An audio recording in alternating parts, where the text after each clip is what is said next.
নমস্কার বন্ধুরা, good morning. দীপার ঘর সংসার চ্যানেলের আরেকটি ব্লগে আপনাদেরকে অনেক অনেক স্বাগত। আমি দীপা, আর এখন বাজছে সকাল 6:30। এখন থেকে আপনাদেরকে সাথে নিয়ে আমি আমার ব্লগটা শুরু করছি। আপনারা সবাই কেমন আছেন?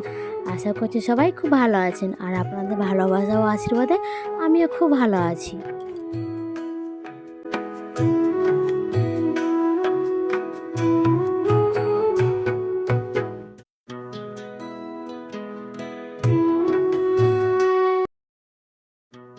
সকালবেলায় ঘুম থেকে উঠে আগে আজকে নিচে কাজ করতে গেছি।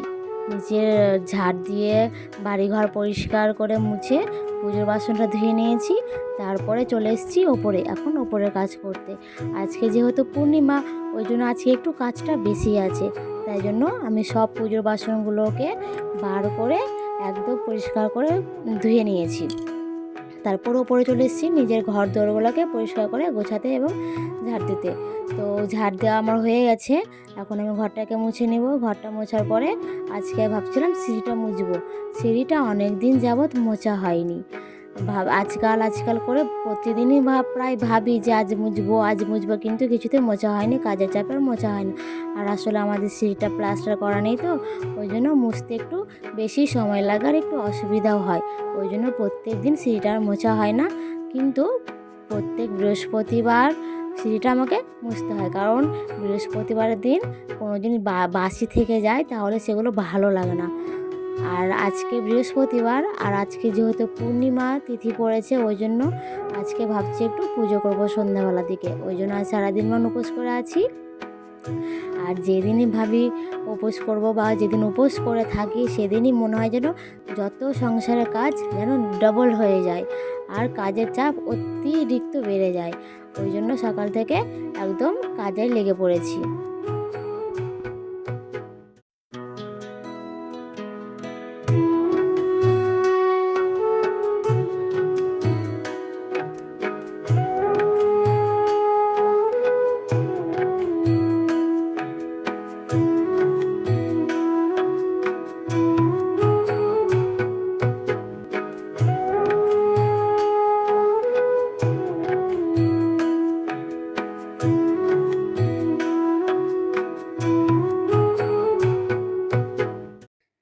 এদিকে দুদিন বৃষ্টি হওয়াতে অনেকগুলো জামাকাপড় জড়ো হয়ে গেছিলো।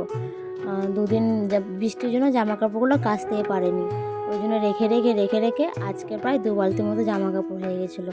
ওই জন্য বাড়িঘর পরিষ্কার করার পরে জামাকাপড়গুলোকে আমি কেচে নিয়েছি। এখন জামাকাপড়গুলো কাচা হয়ে গেলে তারপরে স্নান করবো।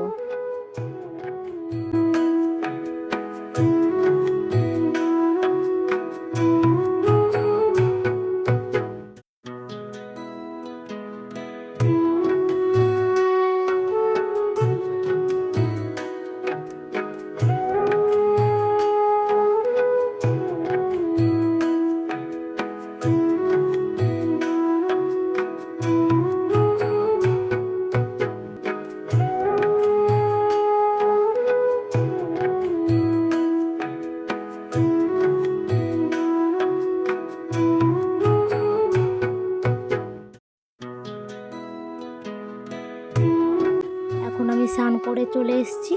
স্নান করে এসে নিজে একটু রেডি হয়ে নেব, তারপরে চলে যাব রান্না করতে।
করে আছি, ওই জন্য বেশি কিছু রান্না করব না। তো আজকে নিরামিষ রান্না করতে হবে। তো ভাবছিলাম কী করব ওই জন্য ঘরে বড়ি ছিল, তো ভাবলাম যে সবজি প্রায় সবই আছে, আজকে আর দোকান যায়নি সবজি আনতে, বাড়িতে যেগুলো ছিল সেগুলো দিয়ে আজকে কাজ চালিয়ে নেব। তো দেখলাম একটা পেঁপে ছিল আর আলু বেগুন ছিল, তো ভাবলাম আলু বেগুন বড়ি দিয়ে ঝোল করব, পেঁপে ভাজা করব, আর একটু চাল কুমড়ো ছিল, মুগ ডাল দিয়ে চাল কুমড়োটাকে ঝাল করে নেব। তাই জন্য সব জোগাড় করে রান্না করতে বসে গেছি। একদিকে রান্না করছি আর একদিকে সবজি করছি, এইভাবে করে করে কাজকে আমাকে তাড়াতাড়ি করতে হবে। বিকেলের দিকে আরও অনেকটা কাজ বাকি আছে, ওই জন্য।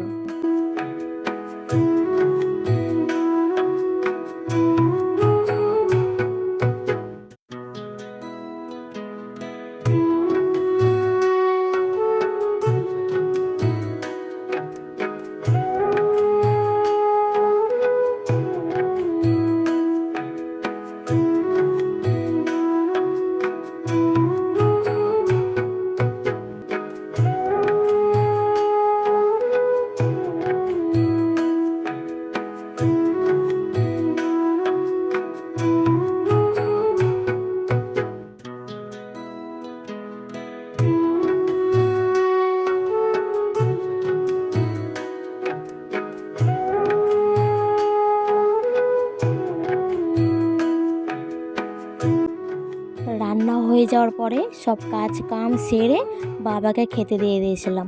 তারপরে আরও যে কাজগুলো ছিল সেই কাজগুলো করে নিয়েছি, আর তারপরে আমি স্নান করে নিয়েছি।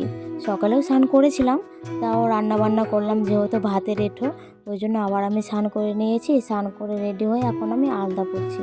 প্রত্যেক বৃহস্পতিবারের দিন আলতা আমাকে পরতে হবেই, মাস্ট। আমাকে আলতা পরতে খুব ভালো লাগে, ওই জন্য প্রত্যেক বৃহস্পতিবারের দিন আলতা পরি।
স্নান করে আলতা পরার পরে আমি আলপনা দিয়ে নিয়েছি, মা লক্ষ্মীর পায়ের ছাপ এঁকে নিয়েছি। প্রত্যেকটা ঘরে সামনে সামনে এঁকেছি, আর একদম গেট থেকে ঠাকুর ঘর পর্যন্ত মায়ের পদছাপ এঁকে নিয়েছি। কত সুন্দর লাগছে দেখতে বলো। আলপনা দেওয়ার পরে আমি ফলমূল কেটে পুজোর সব জোগাড় করে নিয়েছি। আর আজকের ভিডিওটি এখানে শেষ করব।